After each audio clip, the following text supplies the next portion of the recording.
మీరు అనొచ్చు, కంసలోళ్ళకి ఆయన ఎట్లా దేవుడు అండి? ఆయనే అంటాడు, నేను కంసాలి అగ్ని వంటి వాడిని అని.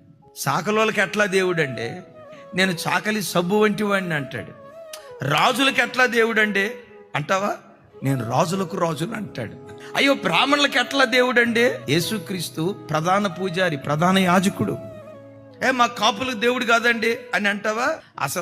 అసలు నంబర్ 1 కాపు యేసుక్రీస్తు వారు అంటాడు కదా, నేను నాటిన ద్రాక్ష తోటను దివారాత్రులు కాపాడుచున్నాను, కాపు కాయుచున్నాను. కాపులు ఆయన. మేము కమ్మోళ్ళం అండి, మాకు దేవుడు కాదంటావా? ఆయన మాటే కమ్మదనం. మేము మాదిగోళ్ళం అండి, యేసు ప్రభు మా దేవుడు కాదంటావా? దండోర వేసిందే బైబిల్. ప్రపంచంలో ఎన్ని జాతులు ఉన్నాయో, ఎన్ని కులాలు ఉన్నాయో, నాసిక రంధ్రాలలో ఊపిరి ఉన్న ప్రతి మనుషునికి యేసే యేసే యేసే నిజదేవుడు.